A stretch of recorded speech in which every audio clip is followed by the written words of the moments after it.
Hello, everyone, and welcome to the Layover Live. I'm Jason Swick, VP of Strategy and Insights here at SimpleView. Happy to see you again because we are talking about holidays and seasonal marketing, which is an exciting time of the year for me. Joined once again by Miss Sandee Jordan. Sandee, welcome. Hello. Good to see you. I love. Glad to be back. I know. I feel like this is the only time I see you is when we're on the podcast. That's right. I know. We're right? so You're busy. either on the road, exactly, right, or you're like out and about or meeting Our with clients. Are not that far from so each other. I think I just need to invite you to the show more often. Yeah, exactly. And then once again on the paid media side, I've got my man from digital marketing, Chris Gonzales. So Chris, welcome back. Yeah, thank you. Yeah, thank although you. I know we're nice to join you guys again. Absolutely. I know we're getting ready to talk about not only paid media but a lot of other marketing in general. It's an exciting time, and I think DMOs are always looking for that insights and tips of how to get more out of their marketing activities. Certainly, when we think about some of the biggest seasons throughout the year. You know, we always think about 4th of July. That's a super, super busy time for many DMOs. But there's also a lot happening this time of year as we get into the back end of the season. We start to get into Thanksgiving. We start to get into Black Friday and Cyber Monday and everything else that marketers try to create to get us to buy more things. We also have the end of the year with New Year's coming up as well as the Christmas and Hanukkah holiday season. So a bunch of different things that are happening. So it's a good time to be having this. So I think first and foremost, what I want to do is kind of paint a picture, guys, around the numbers for people to understand just how busy the season is, as a lot's been happening in the economy, a lot's been changing of late. You know, I know a lot of people might be wondering, well, how big is it this year? What's to be expected? And it's bigger than it's ever been, right? If we look at what's happening from a holiday travel spending standpoint in the United States, consumers spent over $1 trillion online last year alone, which is just an insane number when you think about it, just around that. And we have some graphics here we want to show you around some of that because I think it gives you a good idea to paint what each of the different holidays look like. Exactly. But even though we had a massive over $1 trillion last year, it's expected to be an incredible 7% more than that this year. So we're expecting a really, really big uptick in holiday travel. And on top of that, as we start to see that retail pickup expected to be more than 11% in this coming year, keeping in mind that travelers, as they're booking a little bit further in advance than I think we've seen in the past. In 2021, we saw about 50 days in advance for that booking window. Then last year, we saw about 60 days in advance, and we're expecting about the same. So if you're thinking about those marketing campaigns and getting that marketing on, now's the time to get those campaigns up and rolling. So if you're one to procrastinate and drag your feet, you better flip those things on. Does anybody else have any other thoughts on travel stats and things? Because there's a lot going around, but I think helping to paint the picture of how big the season is, how can I influence travelers with deals and things like that we'll get into. Any other thoughts on just travel data in general, things you wanted to make sure the audience knew? Yeah, and we pulled a few statistics from a couple different areas between all of us. One of the ones that I like to see was out of the travelers interviewed that did traveling already in the past, 49% of them stated they wanted to travel more this coming year. Wow. So being that they want to travel more, you dive into that a little bit deeper. The drive market specifically stated that they're willing to drive even up to 1,000 miles and take longer road trips. Another statistic that I think we all know, right, is around the holiday season, we're visiting friends and family. So between road trips and visiting friends and family, those are the two top reasons people are going to be traveling this year and taking trips. Yeah, amazing. You talked about traveling up to 1,000 miles. Did the people interviewed in that, do they have kids? Probably do they understand? Probably not. Yeah, nobody wants to do that. I'm just thinking back. I'm thinking back to my childhood, and I'm thinking about driving with my parents on those long trips. Right when we would drive from Arizona to California and visit the families. Were a nightmare, right? Oh my gosh. You look back, the time was a nightmare, but it was fun when I look back, right? But they are great. Yeah. The Griswolds. The Griswolds, that's exactly it, right? So when we start to think about that from a numbers perspective, certainly it's out there. So now let's start to roll into crafting some compelling and seasonal campaigns. Maybe, to either one of you, maybe what are we doing or what should we be doing to really craft those special campaigns? I personally think about Starbucks, and I know there's a lot of people out there that think pumpkin spice latte, right? You come into the fall season, that's the first thing you think about is when is that drink available, right? Mm-hmm. They've done a great job at marketing that drink to all of us, marketing the flavored pumpkin breads and those kind of things to all of us. Pumpkin everything. How do you incorporate that, right, to a DMO? So you start thinking about the fall period. You start thinking about, I looked at an organic statistic from a couple websites, a couple DMOs, actually a couple hours ago, And last month, the highest ranked pages were some of the Halloween pages, Halloween things to do. And that's very specific into seasonality, right? So if you aren't creating some Halloween things to do, Halloween pages, maybe you should be. So start with, what are your top holidays? What can you cater to? And maybe who can you tie that in with? Restaurants, attractions, things to do. And start there. Yeah, I love the really quirky stuff. Like, you're talking about pumpkin spice, for example. Well, there's pumpkin spice everything. If you just do a Google search, you'll see there's 1,000 products that are pumpkin spice now. So looking at like your local vendors, your local restaurants, seeing who's making pumpkin spice candles, who has some kind of pumpkin spiced meal, and making a blog post out of that. Like, I love seeing those really quirky things that feature those local business owners. Yeah, certainly it's a great way to connect with all of those different things.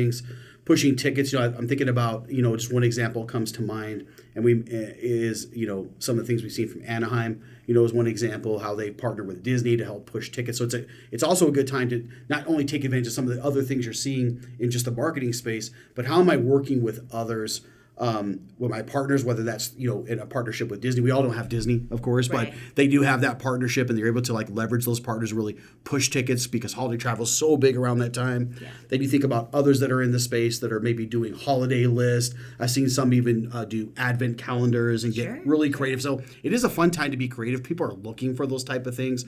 You can use things like our storyteller widget or other items inside of your CMS to be able to really paint that comprehensive story and make it interactive and fun. Yeah, those are and just roll some those examples things that out come to mind, quickly. right? Yeah, and I always like to say, create a template for these things. Yes. You've got several holidays throughout the year that you have to publicize on. So think about a group of content that you can create for each one of those holidays. Right. So have on deck a blog post, have on deck several tweets, have on deck several Instagram posts.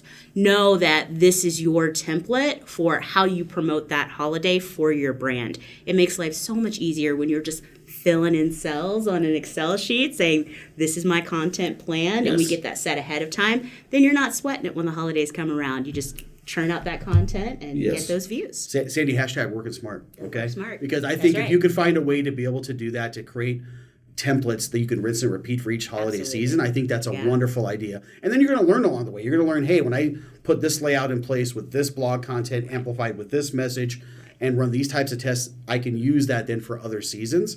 I think it's a brilliant idea. It's smart, especially nowadays.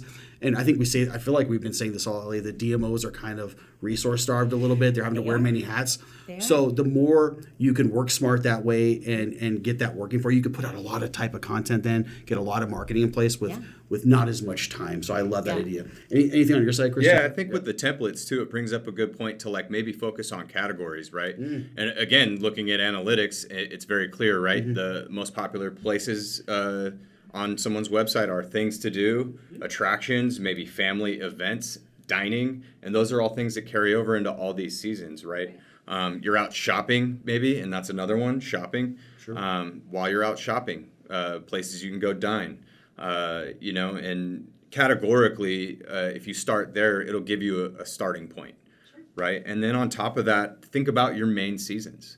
Think about the 4 main seasons, maybe Christmas, 4th of July, fall, springtime, spring break, Easter. There's even some, other campaigns that I've seen that aren't necessarily seasonal, but you can kind of think of them that way, but like Oktoberfest. Oh, sure. Beer tours. Oh, sure. Things like that, really are seasonal events that you can have a whole entire landing page, maybe even blog content for. That brings us into Christmas and doing something a little more specific to the Christmas time period. So if you haven't done this yet, it gives you some ideas, but maybe where there's to go ice skating, family things to do, right? Where to go see lights, maybe where to dine in your car if you're going to see lights with your kids. People love that. Yeah, and creating, a blog post, top 5 places to go see, and places to get food while you're taking your kids out to see the lights. And don't feel like you need to reinvent the wheel every single season. You've got these evergreen pages that you can spruce up every single year. So that'll give you a jump start on a piece of new content, but rethink that content just a little bit and find a way to make it fresh and make it new.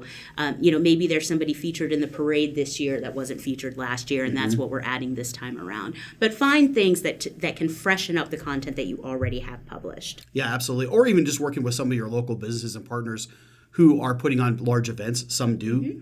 Think about like Grapevine and some of the things they do with some of their ice sculptures over the years, and many do Christmas train rides and all those things. They are more than anxious to help promote that content. So even having them on for guest blogs or things of that nature are just things to consider, right? The main thing I'm hearing here is be a useful resource. For sure. It's that time to create that content of utility. I think that's really, really important. So, okay, let's go into this final part, which I think, and let's leave some folks with maybe some parting tips just leaving, right?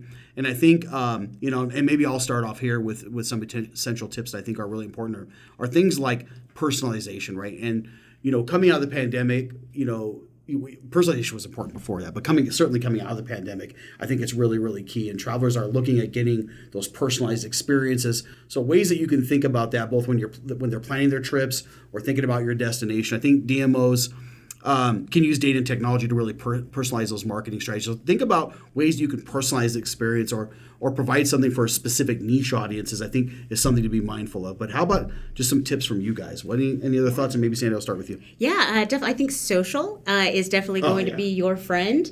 That's a great way to also find great champions for the destination itself. So look for those UGC moments that you can also comment on or potentially pull into the site. Social is powerful because people are going to be sharing over the holidays. No, you're spot on. That's how they share with their friends and family. So go find those moments where people are visibly in the destination and enjoying the destination. Pull that into your UGC widgets, or actually have some conversation. Imagine that on social. Have some conversation with those people who will be champions for the destination. Yeah, certainly heavy push on social. I love that. Yeah. We are spending more time than ever during these downtimes. Yeah. Scrolling and spending time and engaging with our families and our friends. Social is a powerful tool to be leveraging. Chris, any thoughts on your side for just helpful tips? Yeah, and I think, with the personalization, I think creating itineraries, sort of curating the experience.